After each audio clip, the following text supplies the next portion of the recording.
मैं ये सदा देना चाहता हूँ, इस बात को भूल जाओ कि तुमने महर्षि जी को या गुरु नानक को या राम को या कृष्ण को गुरु माना हुआ है, भगवान माना हुआ है, और तुम्हारा उन पर विश्वास है, और वो तुम्हारे कर्मों को माफ कर देंगे।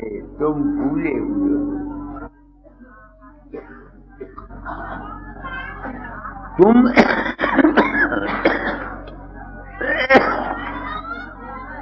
मेरे साथ भी रहते हैं, ये व्यास, गोपाल, मामिया,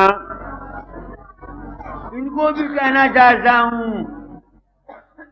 कि फकीर चंद को गुरु धारण करने से तुम्हारा बेड़ा पार नहीं होगा। तुमको तुम्हारे कर्मों की सजा अवश्य मिलेगी। हाँ, एक हो सकता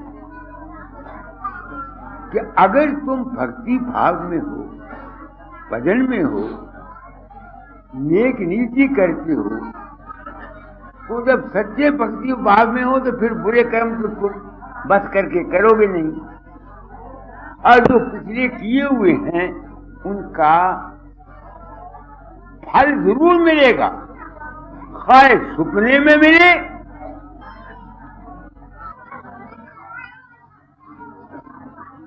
समझ रहे हो। जब मेरी आंख खुली, मैं पीटा, सिर मेज के साथ मारा, रोया, मैंने क्या कुकर्म किया। एक चिट्ठी दाता जार को लिखी, एक चिट्ठी गुरु अपने बाप को लिखी कि ऐसा ऐसा मेरे साथ सपने में वाकया हुआ है, मैं महापापी हूं, मैं क्या करूं।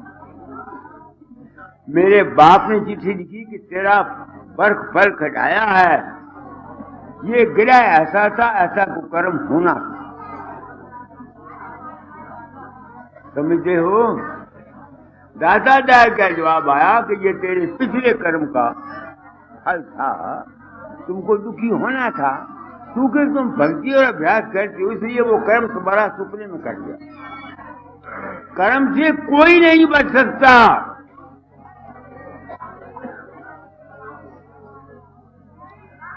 ऋषि हो, मुनि हो, पीर हो, पैगंबर हो, वली हो, रसूल हो, यही दाता दयाल ने एक शब्द लिखा था। जब देखो मैं तुमको एक बात बताता हूं, मैं 1981 में दाता दयाल के दरबार में गया। राय साहब का एक लड़का विजेंद्र मेरे साथ था, मैं उसको ले गया। इसके कान बैठे थे, मैंने बथेरा इलाज कराया, कान उसके पाक बंद नहीं है। तो मैं इस जज्बे से गया, मैंने कहा दाता दयाल के पास जाऊंगा, उनसे प्रसाद लूंगा, उनसे प्रसाद लूंगा, इसका इलाज ये ठीक हो जाएगा, जिस तरह तुम लोग मुझ पर विश्वास करते हो। तो जब मैं वहां गया तो मैंने उनसे अर्ज की कि महाराज ये विजेंद्र है, इसके कान बैठे हैं। उन्होंने कहा अच्छा, जब सत्संग में मैं बीमारों को आवाज मारूं, इसको मेरे सामने पेश करूं। मैंने कहा बहुत सत्संग हो रहा था, उन्होंने कहा कोई बीमार है तो आओ। एक दो आदमी आ रहा है, मैं अब लड़के को तलाश करता हूँ, विजेंद्र साहब को बागों में खेलते थे, समझ रहे मेरी बात को। विजेंद्र बाहर भतीजा मेरा बाहर खेलता था, मैं हार के आ गया। मैंने कहा महाराज लड़का तो बाहर कहीं खेले, अच्छा कीजिए प्रसाद दो। मैंने प्रसाद उठाया, मकान में इसने अलमारियां नहीं लगी थी, मैंने एक जगह रख दिया। ये शाम को वहां खेल के आया, जब मैं आया मैंने प्रसाद तलाश किया, प्रसाद मिलता नहीं, गायब। मैं फिर दादा दयाल के पास गया, मुझे कहते हैं बेवकूफ, तेरी अकल नहीं काम करती, नहीं समझ में आती। तो उस वक्त जब मैं गया दाता के दरबार में, तो पाठ हो रहा था, मैं सो के 12 बजे तो पाठ हो रहा था। तो मुझे देखा, दादा रहने का पाठी को बंद करो, फकीर आया है, कुछ शब्द लिख देता। उन्होंने ये शब्द जो पढ़ के सुनाएगी, ये शब्द लिख दिया, सुनो उसको। और फिर मुझे पूछते हैं कुछ समझा, कुछ समझा? उस वक्त मैंने कहा हाँ जी कुछ समझा। जब मैं और गजेंद्र वापस आए, मंगल साहब मेरे साथ था, दिल्ली में आए, टांगे पर बैठने लगी, टांगा अभी बैठे नहीं थे, हिल गया, मैं तो इस तरफ गिरा, वो सड़क में गिरा, पीछे से गड्ढा आ रहा था, वो गड्ढा उसके पाँव के ऊपर से निकल गया और जख्म बहुत काई हो गया। क्या था वो कर्म? क्या मेरे फेस ने जो दाताजार पर था, उस फेस ने विजेंद्र के को जो कर्म से दुख होना था, जब मुझे होना था, वो बच गया? तुमको मैं मिसाल देता हूं, गलत भक्ति के चक्कर में आकर अपनी जिंदगी बर्बाद मत करना। हाँ, हमने बाबे फकीर से नाम लिया हुआ है, बाबा सामन सिंह से नाम लिया हुआ है, हम राम की भक्ति करते हैं, घंटे बजाते हैं। अगर तुम्हारे अमल ठीक नहीं है तो तुम्हारे कर्मों के चक्कर से तुम बच नहीं सकते, नहीं सकते, नहीं सकते। ये मैं पैगाम देना चाहता हूं। इस वक्त जो मुल्क की हालत है, इस वक्त जो मुल्क की हालत है, तुम देखो ना क्या हो रहा है। औरतों की इज्जत महफूज नहीं, औरतों की इज्जत महफूज नहीं है, बड़े मानस आदमी की जिंदगी हराम है। ये जितने हम लोग तमाशा करते हैं, ये करते क्या है? और फिर लुत्फ देखो,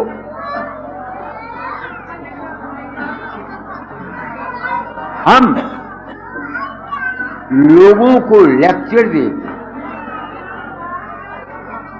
क्या इत्तेहाद हो जाए, तुम्हारा आपस में इत्तेफाक हो जाए,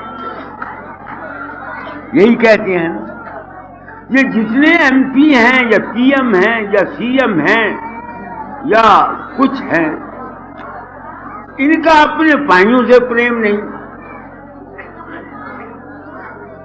आपस में दुश्मनी है, मुकदमेबाजी चलती है, एक दूसरे का बर्खलाफ की देर में ख्याल पैदा होते हैं, असेंबलियों में बैठते हैं, एक दूसरे पर कुर्सियां फेंकते हैं। जब हमारे खवैया ही ऐसे हैं तो इत्तेहाद कहां से आएगा? मैं अगर ये भाषण देता हूं, अगर मेरे दिल में सच्चाई नहीं है तो मेरी जमीर मुझको इजाजत नहीं दे सकती कि मैं ये लफ्ज कहूं जो तुमको कह रहा हूं। नहीं समझ में आती मैंने क्या कहा? तो आप लोग सत्संग में आए हैं, मैं सोचता हूं फकीर चंद तू कुत्ते की तरह क्यों भौंकता है? मैं जानता हूं मेरी कौन सुनेगा, तुम सुनने के लिए आती हो, तुमको तो एक वहम है, पुराना गुरु आ गया, मुझे पैरा आगे मत्था टेको, सिर निभाओ, तुम्हारा बेड़ा पार रहना। अरे दीवानों, तुम्हारा बेड़ा मेरे पांव पर मत्था टेकने से नहीं पार होगा, तुम्हारा बेड़ा तुम्हारे अमल से पार होगा। सुनो मैं क्या कहता हूं, सोचो, गलत कहता हूं मेरे कान पकड़ो, आपको हक देता हूं। जो जो कर्म हमने किए हुए हैं उसका फल अवश्य मैं भोगना पड़ता है। अब इस कर्म के चक्र से बचने का क्या इलाज है, ये संत मत बताता। शब्द पढ़ो, जो कुछ मैंने कहा है इसको कह दो। जो तिरंगी वाली इनकी खोपड़ी में कुछ बैठ जाए और मेरा भौंकना कुत्ती से कुछ फायदा दे जाए तुम लोगों को, ये मैं चाहता हूँ। हाँ जी। कर्म किए का सब भोगे बारंबार,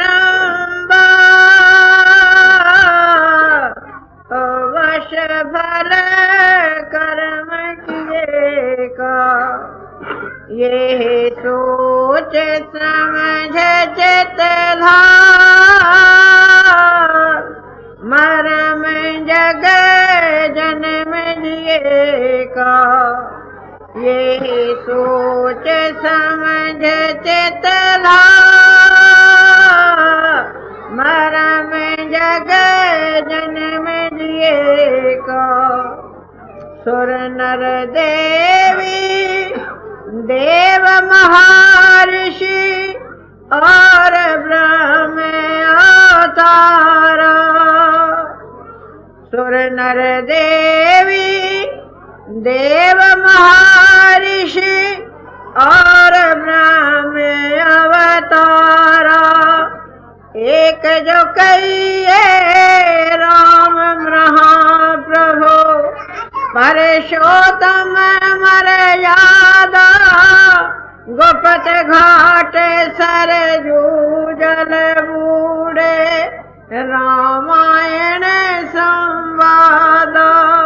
मैं सोचता हूँ कि राम ने क्या पाप किया।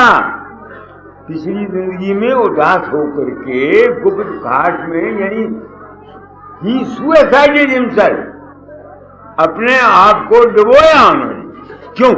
मेरी समझ में नहीं आया। एक समझ आ गया, उसने अपने आप को मर्यादा पुरुषोत्तम कहलाने के लिए, अपना मान और अपने राज को कायम रखने के लिए एक बेगुनाह औरत सीता को, जिसको उसने पहले टच किया था जब रावण से आया था, रावण से वापस आई थी, अग्नि में प्रवेश किया था, उसको एक धोबी की बात के कहने के ऊपर अपना प्रेस्टीज रखने के लिए कि महाराजा रामचंद्र जितने इंसाफ वाले हैं, उस बेगुनाह औरत को जरा वतन किया जब उसके पेट में बचा। समझते मेरी बात? तुम खुद देखो, तुम अपनी औरतों के साथ बेगुनाह कितनी जुल्म करते हो। शक में आ जाती हो, औरतें अपने ख्वाबियों की शक में आ जाती। ये कर्म का चक्कर ऐसा है जिससे निकलना महा मुश्किल है। आगे पढ़ो। दूजे कहिए कृष्ण विवेकी 16 कला के पूरे, यादव कुल नाश भील की गांसी, भय मान मद चूरे। तीजे युधिष्ठिर धर्मराज की कथे अपार कहानी, भाई भार जा संग गले सो, हिम सब कोई जानी। मैं गीता भवन में कभी कभी जाता हूँ तो लोग मुझे बुला लेते हैं गीता भवन में सत्संग देने के लिए। मैं वहाँ उनसे पूछा करता हूँ कि तुम गीता को याद कराती हो, सुनाती हो? क्या तुम्हारे गीता के सुना देने से, पाठ करने से जीव कर जाएंगे? कहावत है ना, पहला अध्याय पढ़ो या फायदा, दूसरा पढ़ो या तीसरा। मैंने कहा गीता के लिखने वाला भी था वेद व्यास, और भागवत के लिखने वाला भी वेद व्यास। हम हिंदू हैं, अगर वेद व्यास को मानते हैं तो तुमको मानना पड़ेगा कि वेद व्यास ने तो लिखा है कि जब चारों पांचों गले हैं वहां जाके मरे हैं तो धर्मराज को भी 2.5 घड़ी का नरक भोगना पड़ा, क्योंकि उसने थोड़ी सी पढ़ी की थी, अश्वत्थामा हटा न जाना थी, डरा बकरिया। इस बात से मैं डर गया हूं, तभी तो मैं कहता हूं मैं किसी के अंदर नहीं जाता भाई, मुझे नहीं पता, कहता हूं सबको, मुझे नहीं पता भाई, मैं नहीं गया तुम्हारे अंदर, ना अमेरिका ना जहां। क्यों कहता हूं? हिंदू हूं, ब्राह्मण हूं। जब मैं देखता हूं कि धर्मराज ने सारी जिंदगी सत्य बोला, वो भी एक थोड़ी सी पॉलिसी के लिए उसको भी नरक 2.5 घड़ी का भोगना पड़ा। और जब वो नरक में गया, अब ये अर्जुन जी महाराज और सारे पांडु कौरव सब नरक में थे। अब मैं पूछता हूं कि जब अर्जुन, जिसने कृष्ण के मुंह से 18 अध्याय गीता के सुने, वो भी नरक में गया, तो फिर हम कहां जाएंगे?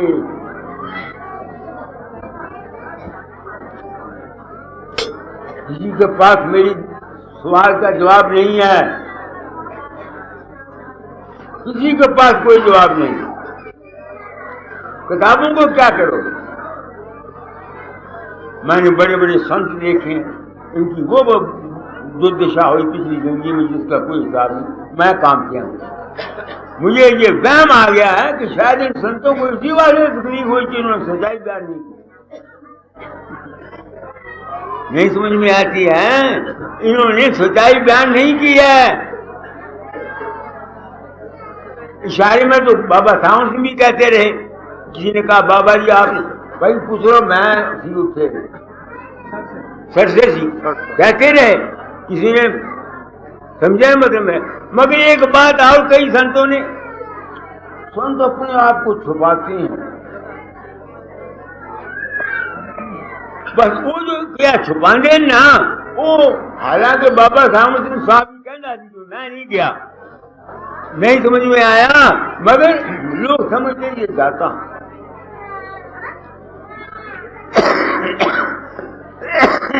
सोचो मेरी बात को मैंने क्या कहा।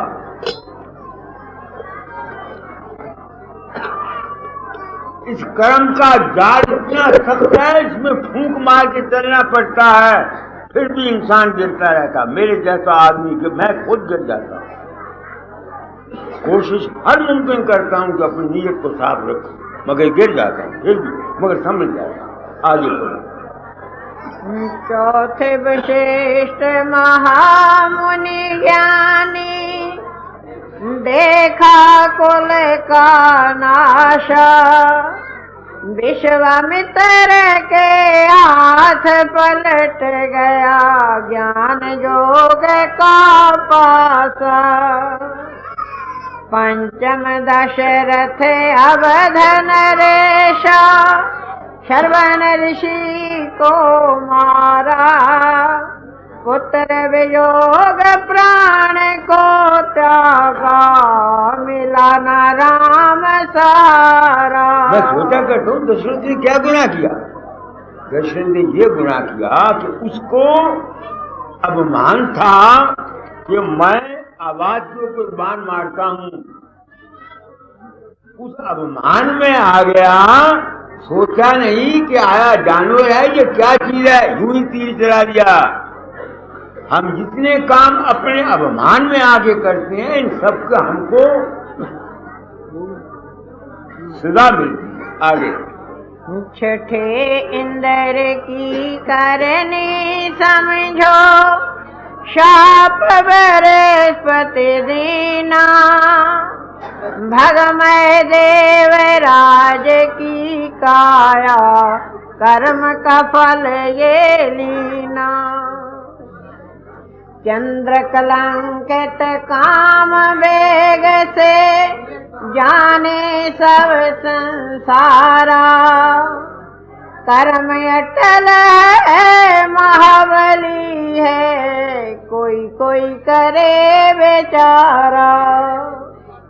रावण वाली भरत जड़ ज्ञानी, ऋषि के सुत दुर्वासा, कर्म किया तैसा फल पाया, अंत में भय उदासा। सुन पर संग चित अपना साधो, शोधो मन कर्म बानी। शब्द योग कर जन्म बनाओ, राधा स्वामी की सैदानी। अब मैं अपनी आत्मा से पूछता हूँ, बुद्धे खौसेट मर जाएगा। जो तू बात कहता है उसके पास, तेरे पास सबूत भी है? हाँ है। क्या? ये तुम लोगों की दया से मुझे पता है। जो शख्स मरते समय जिसको राम आता है, कृष्ण आता है, उसका गुरु आता है, वो कर्म के जाल से नहीं बच सकता। मैं क्यों कहता हूं? मैं ये बात क्यों कहता हूं? आप लोगों की दया से। जब लोग ये कहते हैं बाबा मैं पर आया और मरने वाले को पालकी ले गया, घोड़ा ले गया, हवाई जहाज ले गया, मैं तो जानता नहीं, मुझे पता नहीं कौन मरा। वो जो बाबा वकील आया या दाता दयाल आए या राम आया, वो कौन था? वो उस शख्स के अपने मन का विश्वास, क्योंकि वो मरती समय मन के चक्कर से नहीं निकला, इस वास्ते उसको मन के चक्कर से न निकलने की वजह से वो जन्म के चक्कर से नहीं बच सकता। ये हो सकता है कि उसको सबसे अच्छी योनि मिले। मैं राधा स्वामी मत को अगर आज सच्चाई न मिलती, मैं खाए नरक में जाता, जिसने मेरे माँ, मेरे पराशर को, व्यास को, वशिष्ठ को, राम को, कृष्ण को, सबको खंडन किया है। मैं इसकी धज्जियां उड़ा डालता, मगर अब मैं सच्चाई के लिए मजबूर हूं, क्योंकि मैं नहीं जाता। वो फकीर कन जो उनके अंदर प्रकट होता है, वो उनका अपना ही मन है, मन के चक्कर से तो वो निकले नहीं। इस वास्ते संतों ने ये कहा है कि जब तक कोई शख्स मन के चक्कर से नहीं निकलता और उसका स्थान शब्द में नहीं होता, उसको दोबारा जन्म लेना पड़ेगा।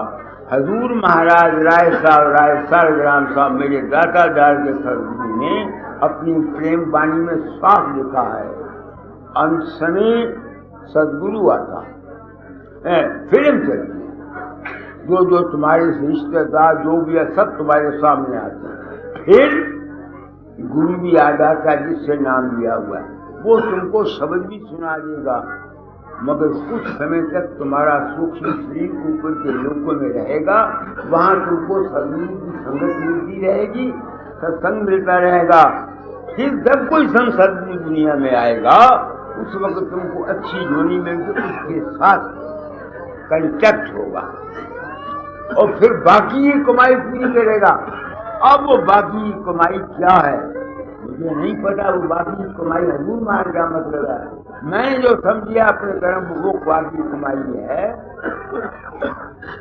कि मन के तमाम ख्यालात को माया और काल समझकर अपनी सोच को अपने निज रूप में जो राधा स्वामी ये निज नाम है तुम्हारा, वहां कायम करो।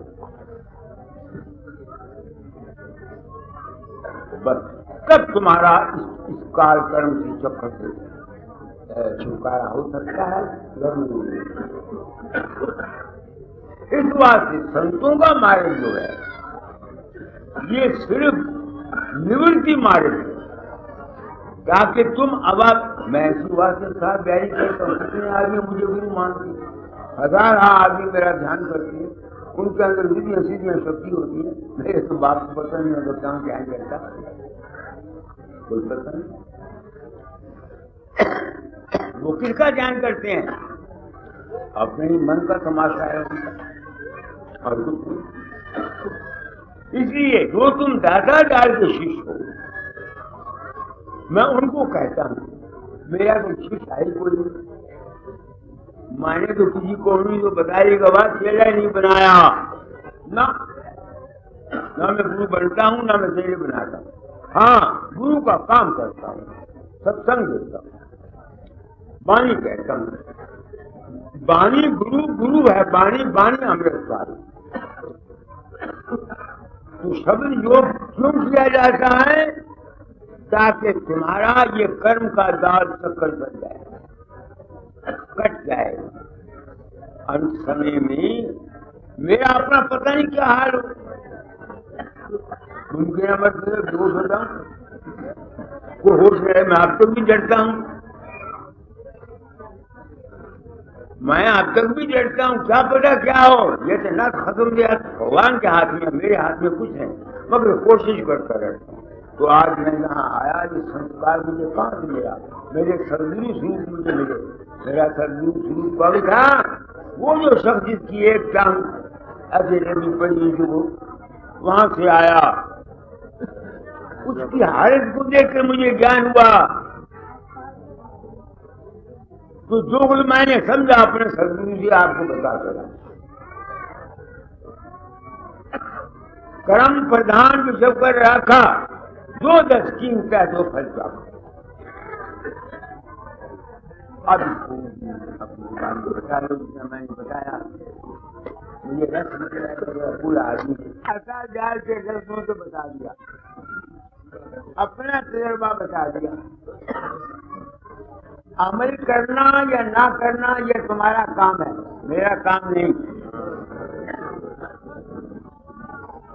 गुरु करता क्या है? मैं भी गलत समझता था, तुम लोग समझो गुरु हुक्मा। गुरु इंसान की बुद्धि को निश्चयात्मक बना देता है, बस उसके दबाव गुरु बाहर का कुछ नहीं कर सकता। जब गया गुरु की हुई निश्चय की शक्ति मिल गई, निबलता जाती रही और बल की शक्ति मिल गई। आ गए सत्संग में, अब संग सबका हो गया, दुर्मति जाती रही, सुनती शक्ति आ गई। ये गुरु है। बाकी जो कुछ तुमको मिलता है ये तुम्हारा विश्वास। मैं स्वाद बयानी क्यों करता हूं?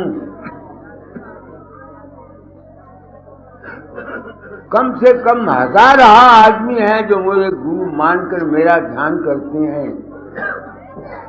मेरे सिर पर भी तो कोई जिम्मेवारी है, बताओ मुझे।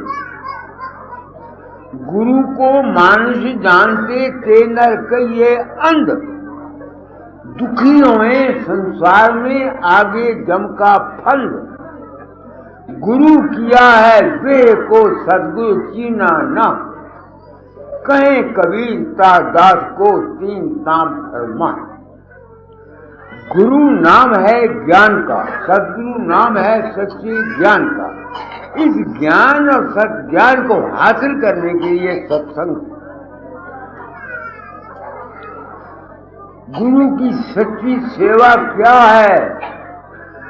अगर तुम कर सकते हो तो दर्शन करे, वचन सुनी सुनने, सुन सुन कर नित मन में गुने, गुण गुण कर रहे तिस सारा, कर सार तिस करे आहारा।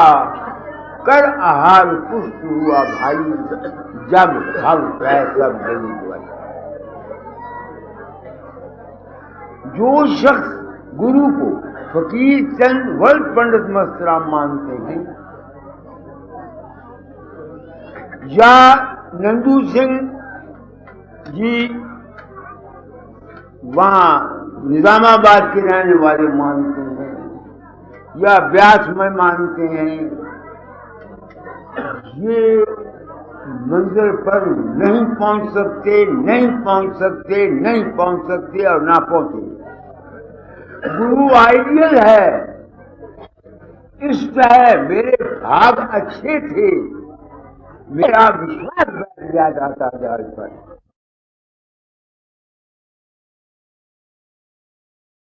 अब वो कहता है आप कर दो। मैंने कहा जब दाता जाल चोरा छोड़ेंगे तब करूंगा। दाता जाल का चोरा छूटा, मेरे पास आया।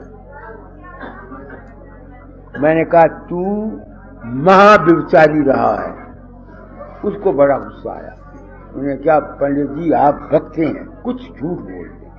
मैंने कहा मैं ये नहीं पूछता, तुम बताओ तुमने गृहस्थ कब से शुरू किया? अभी 14 साल की उम्र थी। मैं कहा तुम्हारी बीवी की क्या उम्र थी कि 14 साल? तुमने विषा काफी भोगा कि हाँ मैं हकीम था, मैंने दवाइयाँ खाता था, विषा भोगता था। मैंने कहा छुरी पराई अपनी माये दर्द जो हो, ये जितना हमारी अशांति का मूल कारण है, सबसे मेन कारण जो है, जो मैंने समझा है, वो है हमारा मानसिक और शारीरिक ब्रह्मचर्य की गिरावट। एक दूसरा हमारी आर्थिक अवस्था की कठिनाई। हर शख्स को अपनी रोजी आप कमानी चाहिए। समझते मेरी बात को? ये सबक मैंने दाता जाल से लिया है। उनके जुवाई थे गौरी शंकर, घर से भाग गया, लाहौर आया, जूते कहीं चले गए, सिर का पड़ी। सूर्य नारायण मेहर ने कहा महाराज ये देखो कौन है। उन्होंने कहा गौरी शंकर है। कि हाँ, क्यों आए हो? नौकरी करने के लिए। दादा मुझे कहते थे वो नौकरी करने का मुझे अफसोस है। क्या काम करना चाहते हो? कोई चपरासी की जब कोई मिल जाए। क्या तो कहने मुझे दुख हुआ। उसको अपने पास रखा, चपरासी की नौकरी कराई। मैनेजर को बोला कि जब तनख्वाह देने लगो आवाज मारा करो चपरासी गौरी शंकर। जो भाई था वो ऐसा ही करते थे। समझ गए मेरा मतलब? कोई कि नहीं है। 5 रुपए शुरू तनख्वाह दी, फिर 6, 7 इस तरह बढ़ाए। जब तनख्वाह उसको मिली, 2.5 रुपए रोटी का खर्च गौरी शंकर को बोला काट दे, रोटी खाइए मेरे। तो मेरे अपने साथ खिलाते, मेरे पैसे लेते थे। वो संस्कार था मेरे दिमाग पर। कोई सलूक मैंने अपने बच्चे के साथ किया। वही सलूक मैंने इस बच्चे के साथ किया। हम बगदाद जा रहे थे, ये भी चला गया। इसने बोला, मैंने घर को खत लिखा, इसने कहा मेरा भाई ले। मैं कहा 2 पैसे लिया, 2 पैसे ला।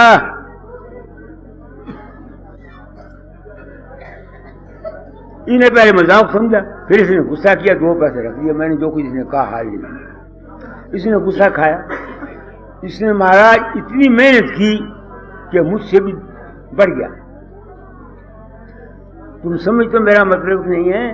तो नौजवान बच्चों के साथ हमेशा ऐसा सलूक करना चाहिए कि वो अपने पांव पर आप खड़े हो जाएं। इसको बुरा लगा, इसने मुझे कहा भ्राता जी आपने मेरे साथ अच्छा सलूक नहीं किया। मुझे कोई दुख नहीं हुआ, क्योंकि मैंने इसकी बेहतरी के लिए किया। नहीं समझ में आती है मेरी बात को? तो तुम लोग गुरु बने हुए हो, जीवों को उनके मानसिक और शारीरिक ब्रह्मचर्य के लिए बोलो। समझते हो ना? कल या अब 2 दिन है, मैं बहुत कुछ कह जाऊंगा आपके प्रैक्टिकल लाइफ को, अमली जिंदगी आपकी, जिससे तुमको फायदा हो सकता है। तो जो शख्स अपनी रोजी को आप कमा के खाता है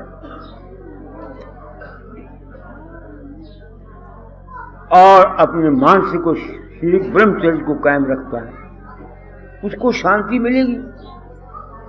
जाता कहाँ है वो? उसकी घर में। तो तुम नौजवान बच्चे, ये लड़कियां हैं, सब है, तो मैं ये चाहता हूँ कि इन औरतों को, ये मेरे जो भाव हैं, ये जो हिंदी नहीं जानती हैं, इनके दिमाग में ये बैठा दिया जाए ताकि इनकी जिंदगियां बन जाएं। बहुत ही पावरफुल। जिस ख्याल से तुम औलाद को पैदा करोगे वो ये ख्याल तुम्हारी औलाद में जाएगा और वो वक्त पर बढ़ जाएगा। मैंने इसके साथ बहुत सख्ती की हुई है, इसको गुस्सा लगता हो। राधा स्वामी, मैं बगदाद चला गया, इसकी शादी रखी, बाप ने शादी रखी, इसने मुझको लिखा, मैंने उसको लिखा अगर मेरा भाई है, मेरे खून से है, अपनी शादी अपनी कमाई से कर, अपनी शादी। ये नहीं कि मैं इसको नफरत करता था, झूठी बात है। मैंने ये सबक दाता डाल की जिंदगी से लिया था, संस्कार था मेरे दिमाग पर। समझ गए मेरी बात को? मैंने क्या कहा? मैंने कहा भाई यूं तेरी मर्जी, अब मैं रुपया कमाता हूँ बाप तो फिर तेरी मर्जी, अगर मेरा भाई बनता है तो अपनी शादी आप कमा के खा। अब शादी, इसको गुस्सा लगा, शादी रखी रखाई छोड़ के अफ्रीका चला गया, वहां से 4 पैसे कमा लाया, अपनी शादी करा ली, कुछ बाप ने मदद की। तो मैंने इसके साथ सख्ती की, जरूर की, मैं जान, मगर मेरी सख्ती की इंटेंशन ये थी कि ये आदमी बन जाए, और आज मैं खुश नसीब, आज मैं भाई से खुश नसीब हूं। अगर ये कमजोर होता तो मुझे मदद करनी पड़ती, तब मैं अपने दूसरे रिश्तेदारों की मदद करता हूं। मुंशी राम की मैंने काफी मदद की, रामजैन की मैंने काफी मदद की, तो तुम्हारी भी मदद करता कि ना करता, तो हमें दुखी होता है तो हमें रोता कि वो मेरा तो असूल ही यही है। तो ये है सबक जो मैं तुमको प्रैक्टिकल देना चाहता हूं। समझ गए मेरी बात को? नहीं, तुम नौजवान बच्चे हो, हाथ पांव तुम्हारे मिले, बाप की कमाई पर निर्भर करते हो, क्यों? मेरे साथ एक वाकया गुजरा, पिंडालन खान में 2.5 साल कंस्ट्रक्शन की नौकरी के बाद 15-20 दिन बेकार रहा। मैं भगत था, रामायण दशहरे के दिन थे,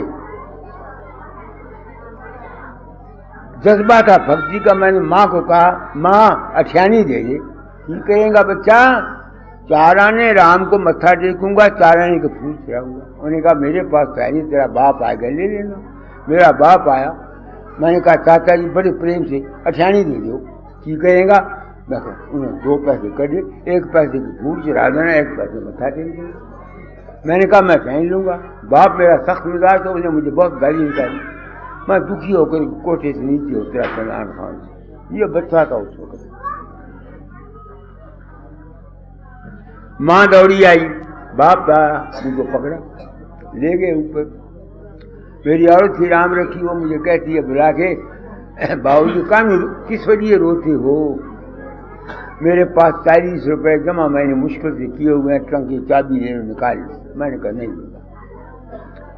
मेरे पास एक कैरेक्टर बाई इस्माइल किताब होती थी, 100 रुपए की। मैं बाजार गया, 10 आने को दे दिया। 4 आने के पैसे राम को चढ़ाए, 4 आने के फूल गले में डाले, वापस आया और पिंडालन खान गली से वहां गया। कोई देखता नहीं था, मैंने दोनों गोडे जमीन पर टेक दिए। मैंने कहा हे राम, मुझको तौफीक दे, मैं किसी के आगे ऐसा न करूं अपनी जिंदगी। और मैंने नहीं, ये भाई है, इसका मैंने पैसा नहीं खाया। अगर कभी घर में जाता, इसकी वाइफ राजवंती थी, वो चाह देती तो 2 आने के पैसे इसके हिसाब में क्रेडिट कर दिया करता था। तो तुम नौजवान बच्चे हो, सत्संग में आए हो, मैं तुमको सत्संग कराना चाहता हूं। अपने पांव पर खड़े होने की कोशिश करो। थोड़ी मिलती है, थोड़ी में गुजारा करो। बहुत मिलती है, बहुत में गुजारा करो। मैंने ईंटें ठो के अपना पेट पाला। मैं पट्टे से ईंटें निकाला करता था मैन स्टेशन पर। ये बच्चा मेरा आया करता था स्कूल से, मेरे साथ हेल्प किया करता था। याद है तुमको? याद है तुमको? तो ये सबक ले जाओ तुम, अमली जिंदगी का सबक। राम नाम ने तुम्हारा बेड़ा पार नहीं करना, मैं तुम्हें सच्ची बात बताता हूं। राम राम ने तुमको रोटी नहीं देनी, ना गुरु ने रोटी देनी है, तुम्हारे कर्म ने रोटी देनी। जहां तक राम नाम का ताल्लुक है वो सिर्फ सॉल्वेशन ऑफ सोल है, वो सबके लिए नहीं, दुनियादारों के लिए ये नहीं। घरों में औरतें शांति रखो। देखो मैं तुमको बताता हूं सच्ची बात, जिस घर में कल है वहां सुख कभी नहीं। ये मेरी आजमाई हुई बातें।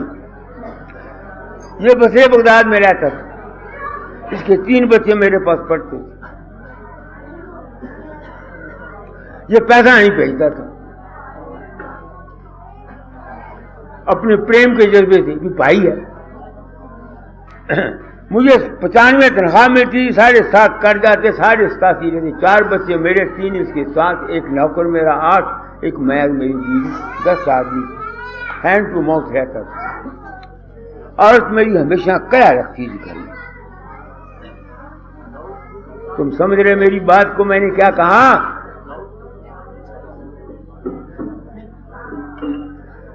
तो मैं जानता था कि जिस घर में औरत क्या करती है, औरत की सजा है, या उसका खामिन को तकलीफ हो, या उसके बच्चे को तकलीफ हो, या उसको अपने आप को तकलीफ हो। ये देखो मैं तजर्बे की बातें बताता हूँ।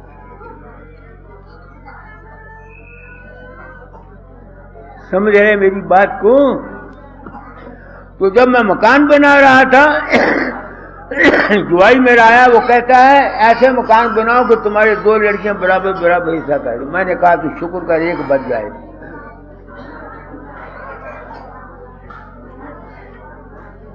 मैं गया, लड़का मेरा साथ करमजन बीमार हुआ, मर गया। और 2 साल सिर पीटती रही। हमारे खामदों का मरना, बच्चों का मरना, ये जितने दुख हैं, कुछ प्रारब्ध कर्म है, कुछ हमारे कर्म होते हैं। तो मैं ये चाहता हूं आप लोगों को, आपको आनंद रहा हूं।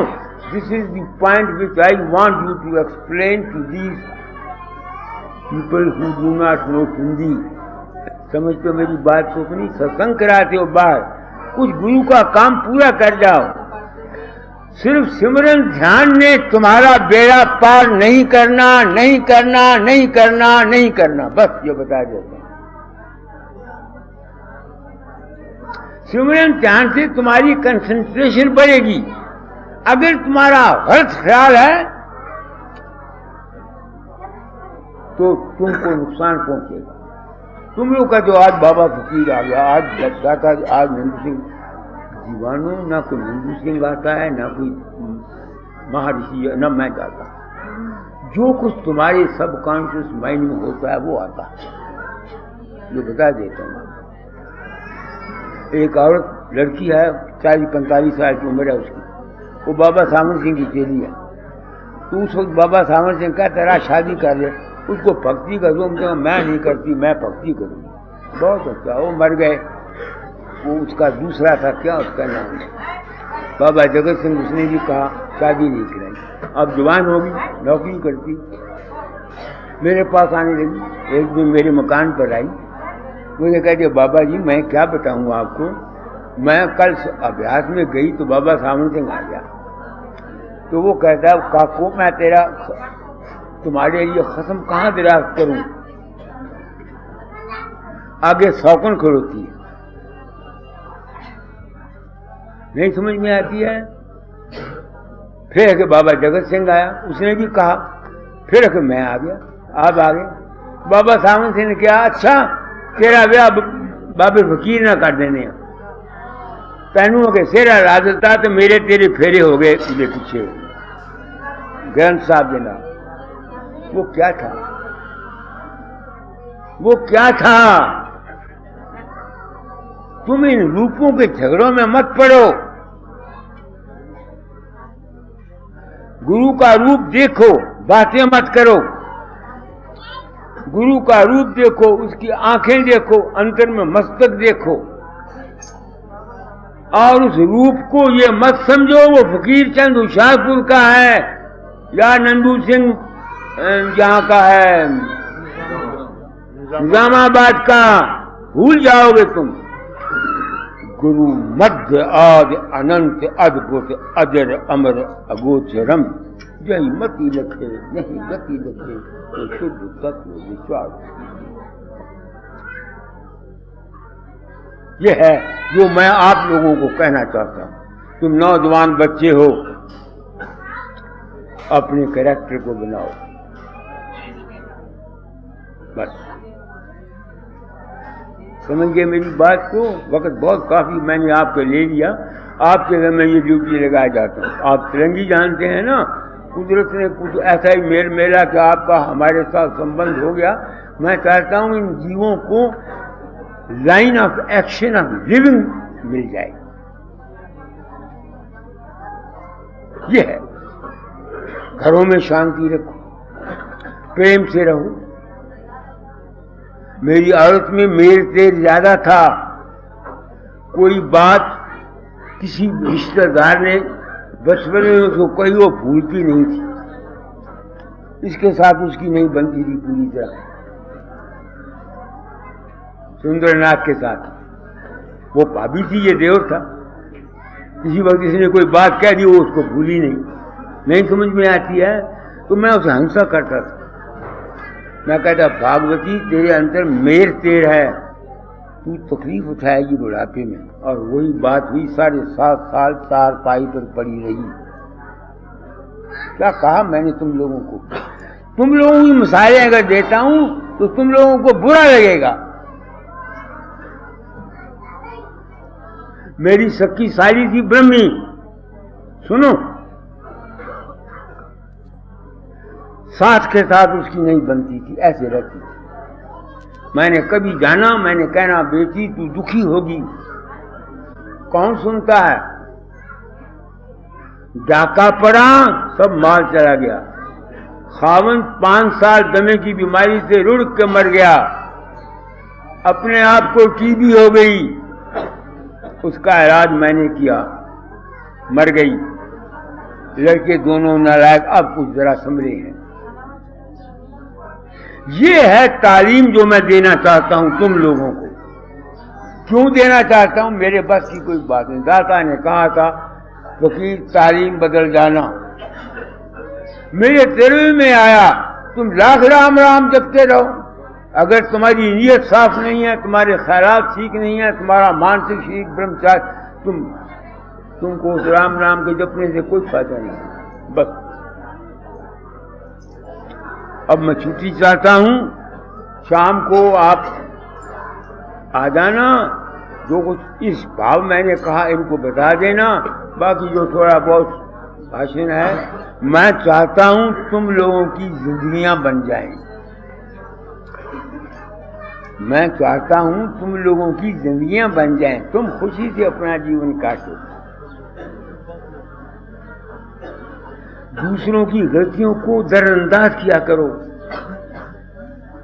दाता दयाल थे, उनके भाई थे सूर्य नारायण सिंह, याद है आपको? जुआ खेलते थे, अपनी जायदाद भी गुआई, दाता दयाल के पैसे भी गुआए। अब मैं पूछता हूँ, अगर दाता दयाल में ये ताकत थी तो अपने भाई की जुए की आदत को गुआ देते। सोचो मेरी बात को, कहाँ जा रहे हो तुम? गलत गुरुइज्म ने तुमको बर्बाद कर दिया। मगर उनका क्या हिसाब था? उन्होंने कभी, मैंने उनकी जुबान से शिकायत नहीं सुनी पाई। जो कभी नहीं सुनी। कभी दुखी होते थे। एक दफा आर्टिकल निकाला था, एक माँ के 2 बच्चे थे, तो छोटा भाई बड़ा नट करता, उसकी कल में दुआतें स्याही डोल देता था, ऐसा लिखा करते थे। तो वो कहा करते थे, वो जाके रोया, माँ मेरा भाई छोड़। कहता तेरा भाई है ना? कि हाँ। तो फिर भाई का कर्जा दे, भाई का कर्जा दे। नहीं समझ में आती है तो अपने दिल के जज्बात को ऐसे कलम से निकाल दिया करते। तो मैंने बहुत कुछ आज आप लोगों को कह दिया, परमार्थ भी और स्वार्थ। शाम को सत्संग होने से पहले जो कुछ मैंने कहा है तिरंगी में बोल देना, फिर जो कुछ मैं कहूँगा वो फिर तिरंगी में बोल देना। समझ गए?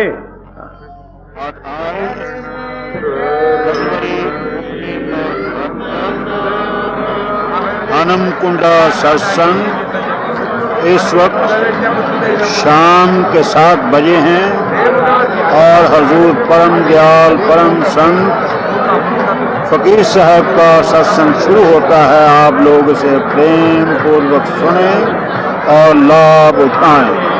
राधा स्वामी। आज शाम हो गई, लोगों को काम कोई नहीं रहा, तमाशा देखने के लिए यहाँ आ गए, अब शोर मचाते हैं। इसलिए आए हो सत्संग में?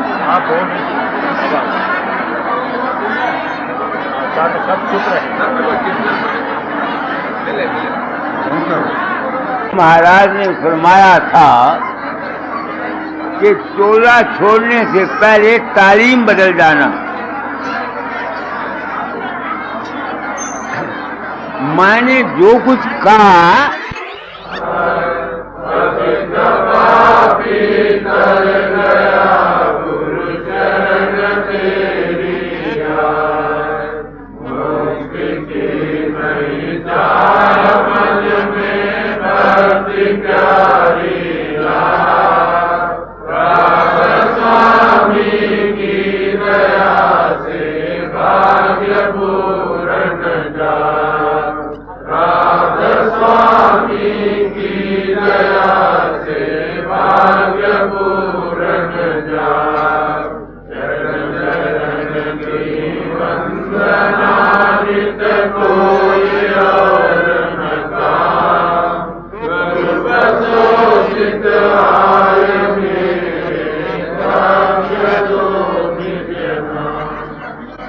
खाए इस जन्म की हूँ, खाए अगले जन्म की। साबित हुआ कि ना हुआ? इस वास्ते अब जो कुछ मैंने कहा है उसका सबूत दाता दायर की जुबान से देता हूं, ताकि तुम लोग मुझे काफिर ना समझो। क्योंकि गलत ख्यालात इस गुरुइज्म में इंसानों के अंदर फंसे हुए हैं। गलत ख्यालात इंसानों के अंदर फंसे हुए हैं और गलत गुरुइज्म में आकर के उनकी अपनी जिंदगियां बर्बाद हो रही हैं। एक आदमी नाम जपता है, गुरु पर विश्वास करता है, मगर उसके कर्म अच्छे नहीं हैं, क्या वो सजा से बच जाएगा?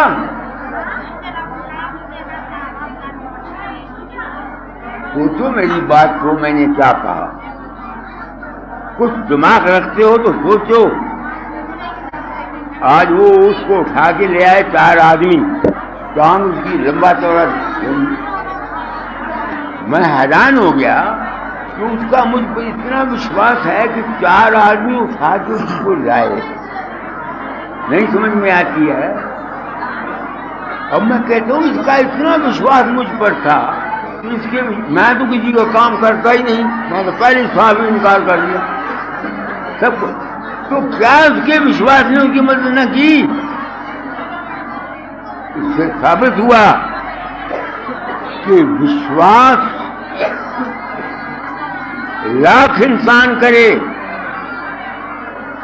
जो तुम अमल करोगे, जो तुम्हारे कर्म है, उसकी सजा से तुम किसी सूरत में बच नहीं सकते।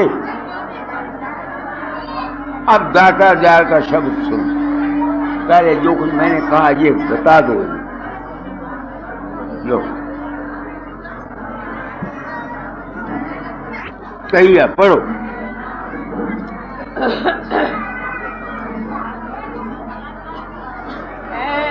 मेरे प्यारे भाई, देखो संभल के चलना, मेरे प्यारे भाई,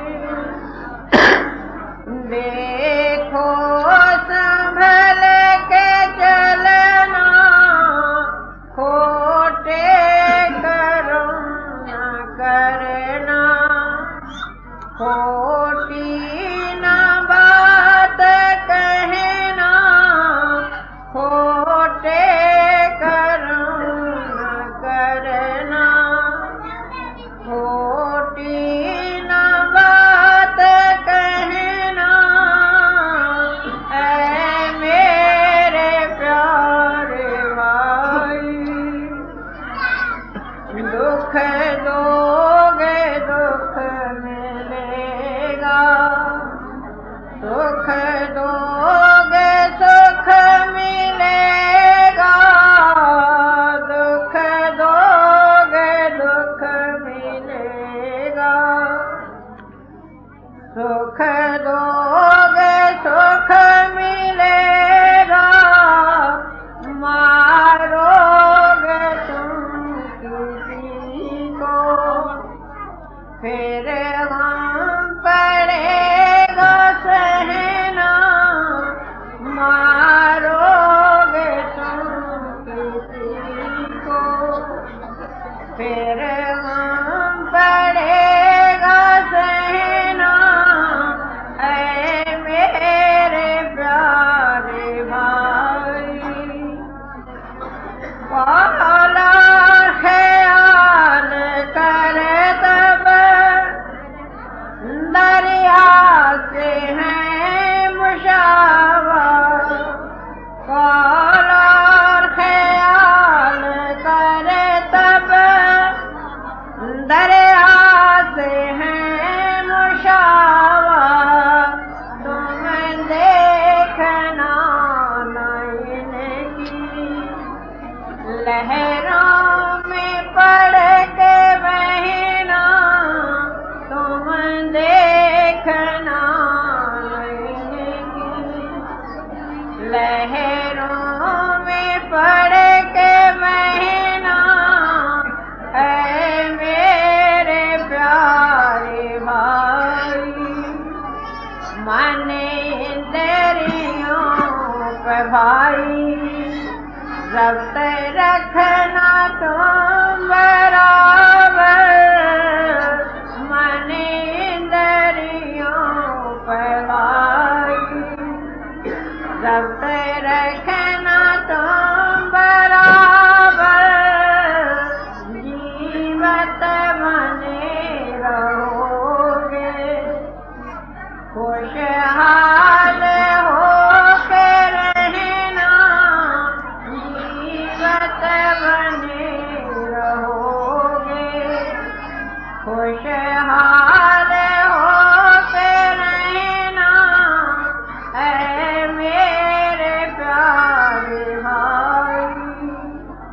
अपनी निश्चित रखना तुम्हें आत्मा पर लूं, अपनी निश्चित रखना तुम्हें आत्मा पर लूं, आत्म स्वरूप रहकर संसार में विचरना, आत्म स्वरूप रहकर संसार में विचरना, ऐ मेरे प्यारे भाई।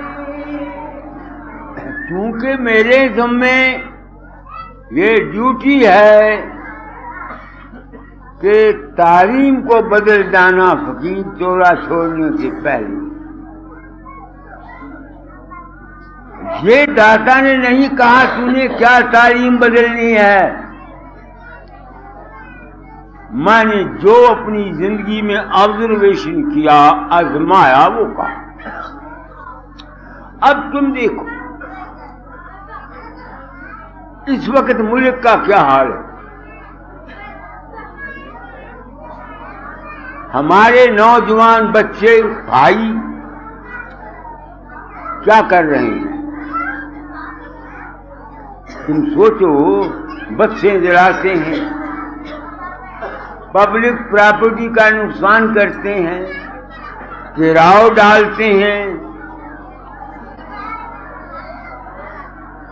अब तुम सोचो, किसी को दुख देना, किसी का माल चोरी करना, नुकसान करना एक आदमी का गुनाह हुआ कि ना हुआ, उसकी सजा भुगतेगा आदमी कि नहीं भुगतेगा? ये बताओ।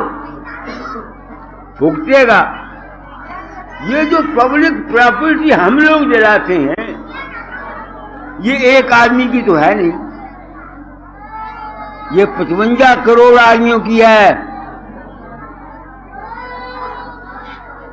तो जो शख्स ये काम करता है वो 1 गुना मल्टीप्लाई बाई 55 करोड़ इसकी सजा उसको मिलेगी, उससे वो बच नहीं सकता। समझ रहे मेरी बात को मैं क्या कहना चाहता हूं? अच्छा, तुम इस जन्म में किसी को धोखा देती हो, फ्रेब करती हो, उसकी सजा तुमको इस जन्म में या अगले में मिलेगी। अब तुम मुझको बोलोगे इसके पास सबूत कोई है? हाँ है। क्या सबूत है? एक बच्चा पैदा होता है, वो पैदाइशी अंधा हो जाता है, कोई लूला हो जाता है, कोई लंगड़ा होता है। क्यों होता है? उस बच्चे ने तो कोई कसूर नहीं किया। साबित हुआ कि 2 बातें हैं। अगर तुम कर्म को नहीं मानते तो फिर ये मानो कि जिसने ये दुनिया बनाई है वो जालिम है। जिस भगवान ने ये दुनिया बनाई है, नहीं समझ में आती है, वो जालिम है। उसने अपनी खुशी से, अपने आनंद के लिए इस दुनिया को रख लिया और हम लोग मुसीबत में फंसे हुए हैं। दुनिया का हाल तो देखो, क्या हो रहा है संसार में। एक जानवर दूसरे को खाता है, दूसरा जानवर दूसरे को खाता है। ये है क्या? या तो ये मानो कि दुनिया का बनाने वाला कर्म को नहीं मानते तो वो जालिम है। तो फिर ऐसे खुदा को क्या क्यों पूछते हो भाई जिसने दुनिया बनाई है? तुम देखो, अपनी तरफ देखो, हम कितने जालिम हैं।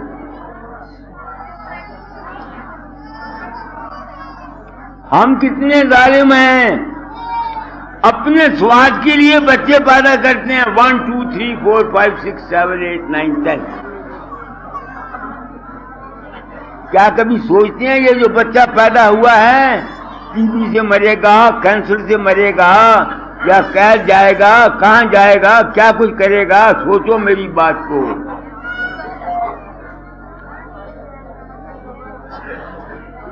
अच्छा, आपने महाभारत पढ़ी है, भगवत गीता, भागवत। जब भीष्म पितामह तीरों की सेजा पर 6 महीने पड़ा रहा, सिर के नीचे भी बांध था, सब जिस्म पर बांध था, वहां पड़ा था। श्री कृष्ण जी महाराज वहां गए। वो कहता है कृष्ण जी मैंने तो जहां तक मुझे याद है 100 जन्म तक कोई गुनाह नहीं किया, ये मुझे ये सजा क्यों मिली? लिखा हुआ है सच झूठ का मैं मुझे पता नहीं। कृष्ण कहता है 1 जन्म या 2 जन्म पीछे और देख।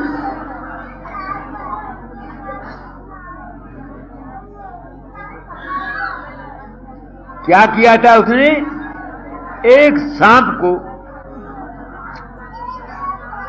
कंडेदार झाड़ियों के दरख्त जिसमें कंडे होते हैं उससे मारा था। उसकी सजा के बदले उसको ये सजा मिली।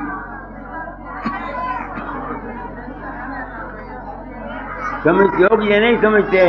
देखो तुम सत्संग में आए हो, मैं कुत्ते की तरह भौंकता हूं।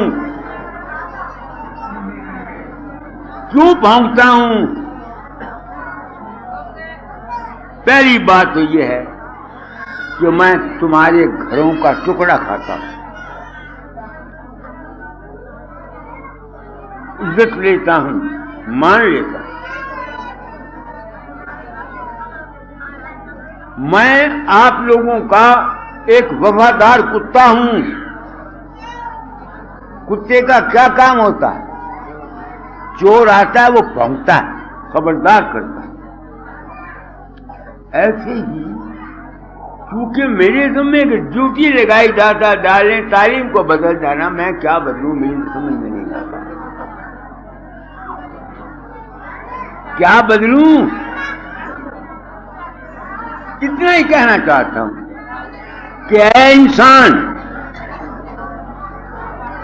अपनी नियत और अपने कर्म को